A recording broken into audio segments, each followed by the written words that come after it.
Hi viewers, welcome to my channel Avani's world. ఈరోజు ఓంకారం programme అండి. అందరికీ వసంత పంచమి శుభాకాంక్షలు. శ్రీ విశ్వావసునామ సంవత్సరం ఉత్తరాయణం శిశిర ఋతువు మాఘమాసం శుక్లపక్షం. ఈరోజు పంచమి అండి. శుక్రవారం గురు నక్షత్రంలో ఉంది. సూర్యోదయం అయింది అండి. మనకి ఈరోజు వసంత పంచమి అంటారు, లలితా పంచమి అంటారు, అలాగే సరస్వతి పంచమి, విద్యా పంచమి, తారా పంచమి అని కూడా అంటారు అండి. ప్రాంతాన్ని బట్టి మనము ఒక్కోలా పిలుస్తాము. మన దగ్గర మనం అందరం కూడా వసంత పంచమి అని అంటూ ఉంటాము. ఈరోజు మనము సరస్వతి నామాన్ని జపించడం వలన విశేషమైన జ్ఞానం అనేది మనకు ప్రాప్తిస్తుంది. ఓం నీలా సరస్వతీయై నమః.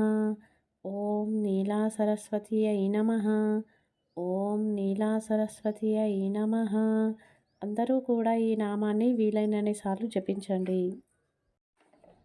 ఇక ఈరోజు మనకి వసంత పంచమి అండి. ఈరోజు సరస్వతి దేవిని ఎంత పూజిస్తే అంత జ్ఞానం అనేది మనకి ప్రాప్తిస్తుంది అండి. మనకి జ్ఞానం ఉంటే ఏదైనా పొందవచ్చు. విద్య ఉంటే వినయం ఉంటుంది అంటారు. విద్య అంటే ఏదో మనం 10th, ఇంటర్, డిగ్రీ సర్టిఫికెట్స్ ఉంటేనే సరిపోదండి. మనకి విద్య అనేది జ్ఞానం. ఆ జ్ఞానం ఉన్నప్పుడే మనం వినయంగా ఉంటాము. చాలామంది ఈ రోజుల్లో ఎలా ఉన్నారు అంటే ఇతరులను దూషిస్తూ, నోటికొచ్చినట్టు మాట్లాడుతూ, వాటిపైన చెడు ప్రచారం చేస్తూ, అసభ్య పదజాలంతో మాట్లాడుతూ వారికి వారు గుర్తింపు తెచ్చుకుంటున్నారు. అలా చేయడం చాలా తప్పు. అది అవివేకం అవుతుంది అండి. ఇతరులను దూషిస్తూ అసభ్య పదజాలంతో మాట్లాడుతూ తృప్తి చెందుతూ ఉంటారు. అది పద్ధతి కాదు. మనకి విద్య, వినయం ఎంతో ముఖ్యమండి. వినయంగా ఉన్నవారికే విద్య అనేది ప్రాప్తిస్తుంది. చాలామందికి ఈ డిగ్రీలు ఏవి లేకుండానే వినయం అనేది ఉంటుంది. అంటే దాని అర్థం వారిపైన సరస్వతి కటాక్షం ఉంది అని అర్థం. వారికి జ్ఞానం ఉంది అని అర్థం అన్నమాట.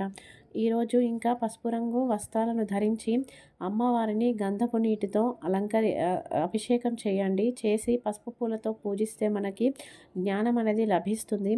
ఈరోజు సరస్వతీదేవి ఉద్భవించిన రోజు అండి. ప్రకృతిలో జ్ఞానం సృష్టించబడిన రోజు. ఈరోజు ప్రకృతిలో అధికంగా జ్ఞానం అనేది ఉంటుంది. సో వీలైనన్ని సార్లు, వీలైనంతగా ఈరోజు సరస్వతి అష్టకాన్ని పారాయణ చేయడం, సరస్వతి మంత్రాలను చదవడం, శారదా మంత్రాలను చదవడం చేయండి. అమ్మవారిని, అమ్మ నాకు ఆధ్యాత్మిక జ్ఞానాన్ని ప్రసాదించు, ఆంతరిక జ్ఞానాన్ని ప్రసాదించు, ఆధునిక జ్ఞానాన్ని ప్రసాదించు అని చెప్పేసి అమ్మవారిని కోరుకోండి. కష్టాల వల్ల జీవితం మారవచ్చు కానీ దృష్టి అనేది మారకూడదు. అలాగే దృష్టి వేరువేరుగా ఉన్న లక్ష్యం ఒకటే ఉండాలి. దిక్కు మారినా కూడా గురి అనేది మారకూడదండి.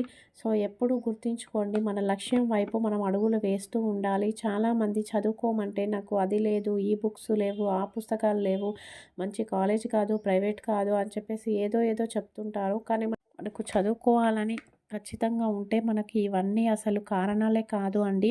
చదువు మీద దృష్టి పెట్టండి, లక్ష్యాన్ని సాధించండి. మనకి కాలం మారిపోతూ ఉంటే, కాలం గడుస్తూ ఉంటే వయస్సు, డబ్బు, అందం అన్నీ కూడా పోతాయండి, తరిగిపోతాయి కాలానితో పాటే. కానీ జ్ఞానం అనేది ఎల్లవేళలా మనతో ఉంటుంది. మన చివరి శ్వాస వరకు కూడా జ్ఞానం మనతో ఉంటుంది. ఇక వసంత పంచమి అంటే మనకి ప్రకృతిలో మార్పు అనేది మొదలవుతుంది అండి. దీని తర్వాత రథసప్తమి కూడా వస్తుంది. ఈ వసంత పంచమి రోజు అక్షరాభ్యాసం అనేది పిల్లల చేత చేయిస్తూ ఉంటారండి. ఇక ఈ వసంత పంచమి రోజు ఎవరికైతే అక్షరాభ్యాసం ఆల్రెడీ అయిపోయి ఉంటుందో అయినా కూడా ఈ పరిహారాన్ని చేయండి. గోరింటాకు ఆకును మంచిగా నూరి రసం తీసి, అలాగే దానిమ్మ ఆకు పువ్వును నూరి రసం తీసి, ఈ రెండింటిని మంచిగా మిక్స్ చేసి తులసి కడ్డీతో పిల్లల నాలుక పైన స్వస్తిక్ కానీ, ఓంకారం కానీ రాయడం వలన జ్ఞానం అనేది వస్తుంది అండి. మంచి మాటలు వస్తాయి వారికి.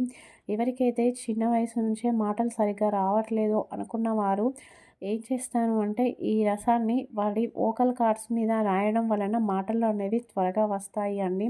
పూర్వకాలంలో అయితే ఇలా ఇవన్నీ ఆచరించేవారు. ఇంకా తలపై గంధంతో ఓంకారం, స్వస్తిక్ రాసేవారు. ఇంకా పసుపును మంచిగా నూరి ఆ పసుపుతో అక్షరాలను స్లేట్ పైన రాసి పిల్లల చేత దిద్దించేవారండి. సో ఇవన్నీ చేసేవారు. కాలక్రమేణా మనం వీటిని పాటించడం మానేసి కొత్త కొత్త ట్రెండ్స్ మనం ఫాలో అవుతూ ఉన్నాము. ఇక సరస్వతి అమ్మవారు శ్వేత కమలం పైన కూర్చొని ఉంటుంది అండి. అమ్మవారి వాహనం హంసపక్షి. హంసపక్షి గురించి తెలుసు కదండీ! పాలు, నీళ్లు కలిపి ఒక పాత్రలో పెడితే ఓన్లీ హంస పాలను మాత్రమే స్వీకరించి నీటిని వదిలేస్తుంది. అదేవిధంగా మనిషి కూడా ఈ సమాజంలో మంచి, చెడు ఉన్నప్పుడు చెడును వదిలేసి మంచిని మాత్రమే గ్రహించాలి అనేది మనం హంసపక్షి నుంచి మనం నేర్చుకోవాలి అండి. ఇక రేపు ఉదయం పూజ. రేపు వల్లి దేవసేన సమేత సుబ్రహ్మణ్య స్వామిని పూజించాలి.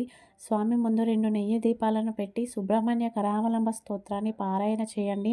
విభూతితో అర్చించి నుదిటిన విభూతిని పెట్టి కాస్త విభూతిని నీళ్ళల్లోకి వేసి తాగితే అనారోగ్య సమస్యలు దూరమవుతాయి. అలాగే భార్యాభర్తలు సేవించడం వలన సంతానం అనేది లభిస్తుంది అండి. అదేవిధంగా ఎవరైనా సంతానం కోసం ట్రీట్మెంట్స్ తీసుకున్న వారైతే ఈ నీటిని తాగడం వలన వారికి సంతాన కలగడానికి ట్రీట్మెంట్ అనేది విజయవంతం అవుతుంది. ఈరోజు యోగక్షేమం అండి. జ్ఞానం కోసం, జ్ఞాన ప్రాప్తి కోసం ఈరోజు సాయంత్రం సరస్వతి దేవి ముందు ఒక పళ్ళెంలో పసుపు రంగు పుష్పాలను ఉంచి వాటి మధ్యలో మట్టి ప్రమిదల్లో పంచభూతాలకు ప్రతీకగా 5 వత్తులను వేసి దీపారాధన చేసి తెల్లటి పుష్పాలను సమర్పించాలి అండి. తదుపరి పాలు, అటుకులు, తేనె కలిపి పాయసంగా చేసి అమ్మవారికి నైవేద్యంగా సమర్పించాలి. పూజ అనంతరం ఆ నైవేద్యాన్ని కాస్త ప్రసాదంగా మనం భుజించాలి. ఇది ఈరోజు ఓంకారం ప్రోగ్రామ్ అండి. Thank you for watching. జై గురుదత్త.